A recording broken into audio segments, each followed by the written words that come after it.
With Cthulhu being one of the most popular characters from the works of H.P. Lovecraft, let us start with a few passages from Call of Cthulhu, or Call, which I heard is the correct pronunciation. No, I'm not gonna do that for the rest of the video, partly because it hurts.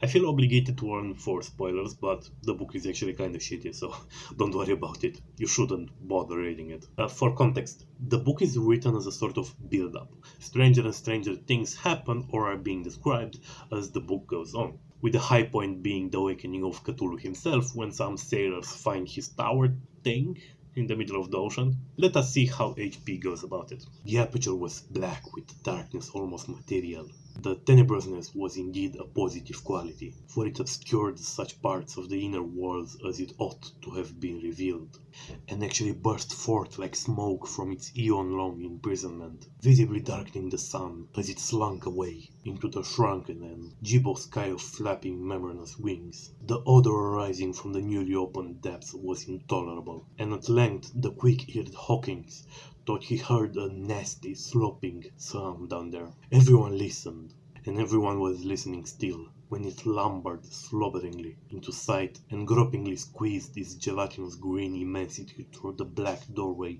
into the tainted outside air of the poisoned city of madness. Points for describing it from all senses. Smell is often overlooked in such descriptions. It's a shame it's not better described than just intolerable, but still. Poor Johannes' handwriting almost gave out when he wrote of this. Yeah, sure. Of the 6 men who never reached the ship, he thinks 2 perished of pure fright in that accursed instant. This is a nice line, but he didn't explore this avenue much. More on this later. The thing cannot be described. There is no language for such abysm of shrieking and immemorial lunacy, such eldritch contradiction of all matter, force, and cosmic order. I mean, Polish, maybe. They probably have a few words for that. A mountain walked or stumbled. God, what wonder that across the earth a great architect went mad, and poor Wilcox raved with fever in that telepathic instant. Here he's referencing thing that happened earlier. Do not let this distract you from what's being described of Cthulhu here. The thing of Iders, the green, the sticky spawn of the stars, had awakened to claim his own. The stars were right again, and what an age-old cult failed to do by design, a band of innocent sailors had done by accident. After word that means a lot, of years, great Cthulhu was loose again, and ravening for delight. 3 men were swept away by the flabby claws before anybody turned. And here it just kind of goes to shit. God rest them, if there be any rest in this universe. They were Donovan, Guerrera, and Armstrong. I guess he's trying to make them feel like actual people here, and not, random background characters that get killed.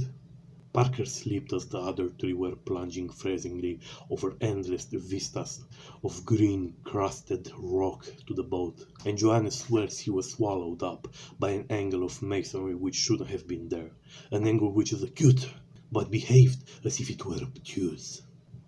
I mean, it's quite a basic optical illusion. It sounds like something you could realistically even build, but it's nice of him to actually describe something out of the ordinary about the area. Usually he describes architecture at length without saying anything of note really. Here at least, there's something.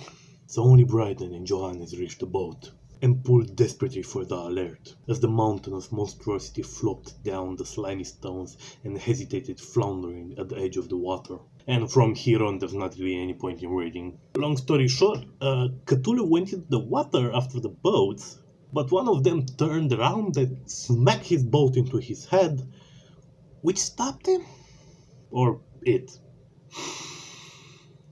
Okay, let's talk a bit more about why this is so bad. So Homeboy wakes up, shanks a bunch of dudes, then goes running after some boats? That's a fucking kaiju.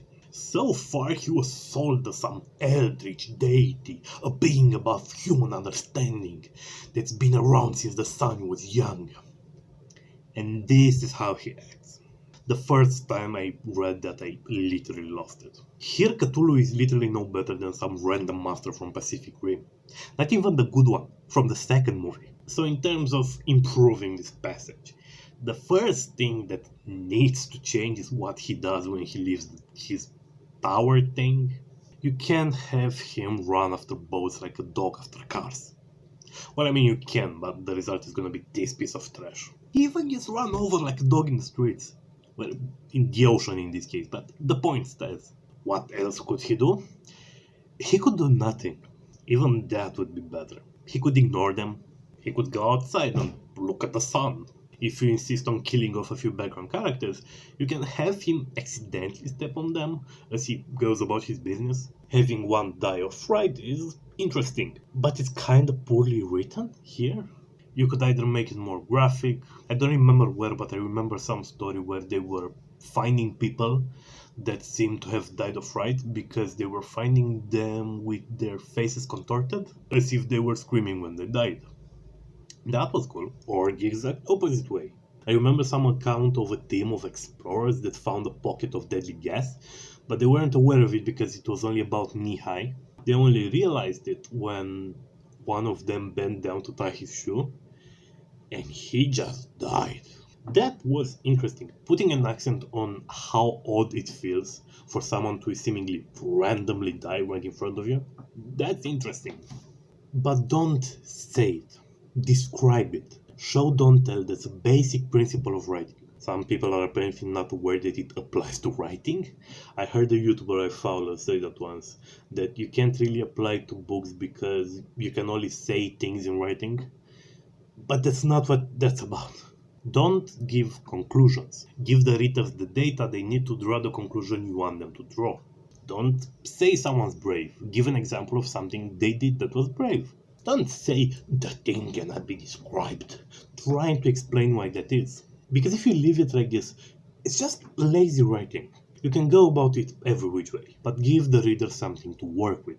If you insist on saying as little as possible about the creature itself, then describe better the experience of looking at such a creature. Have the looker explain how it's unable to form memories, for example.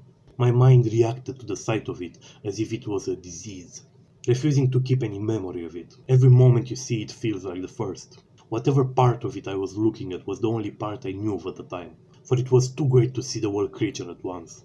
As I looked away, I already lost any knowledge I had of it. Had it not been for the ever-present stench and sloshing noise, I may have forgotten he was even there. There you go. I said nothing about how it looks, while still describing something about it. It's even in line with the theme of the book. The most merciful thing in the world, I think, is the inability of the human mind to correlate all its contents. That's how the book starts. So it's in theme.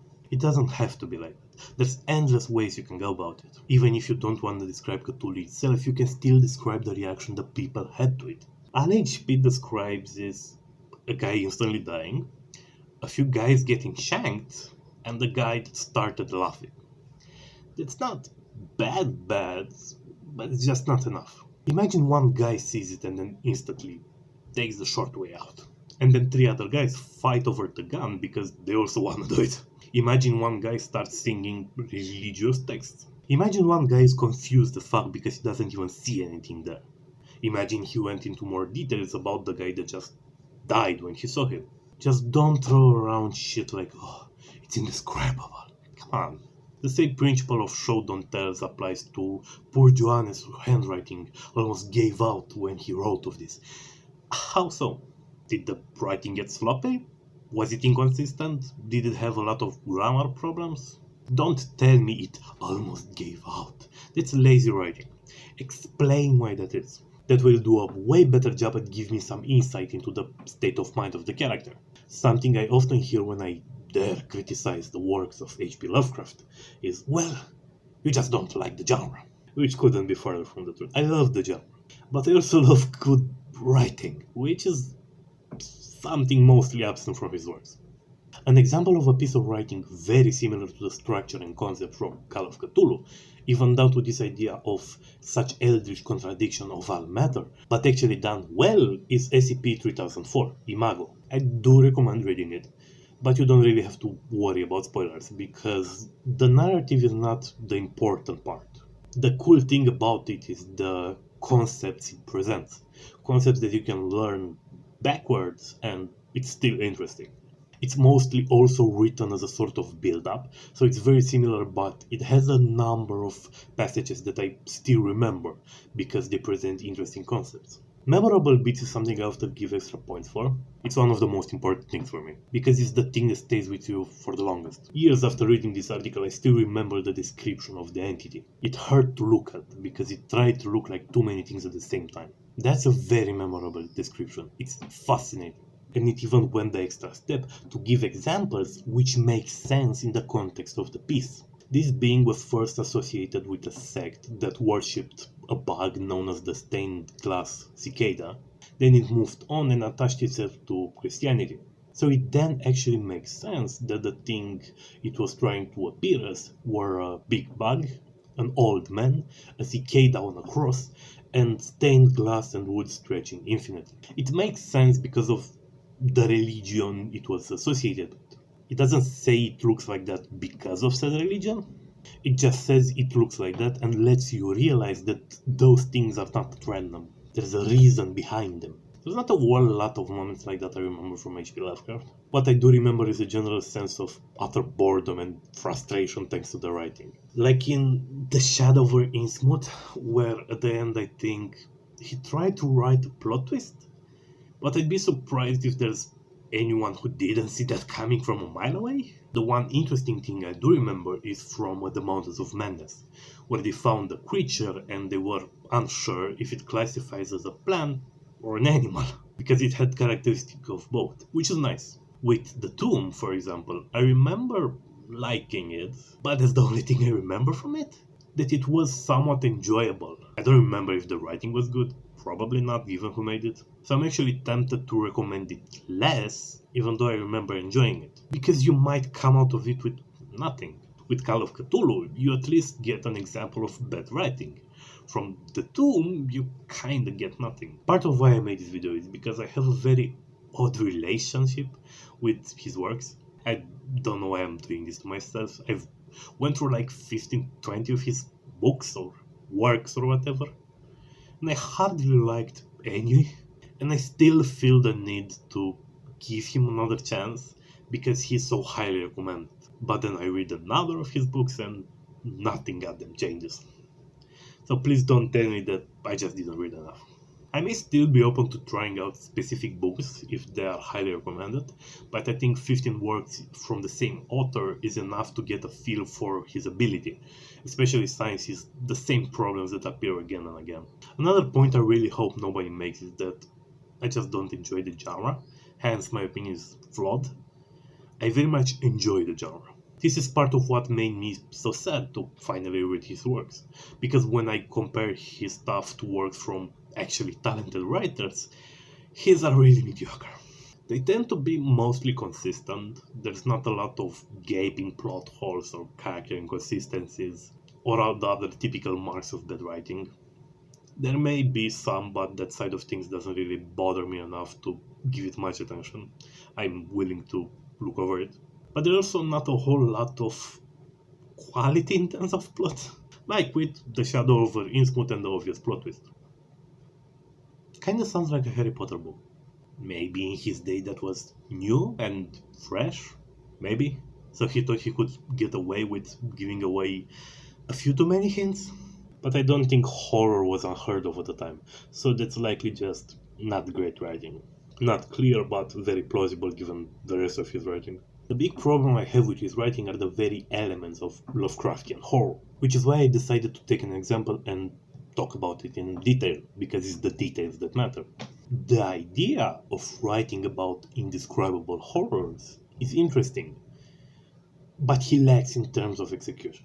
I will forever be thankful and respect him as a writer for inventing a genre, and being the reason why some of my favorite works exist, mainly the ACP Wiki.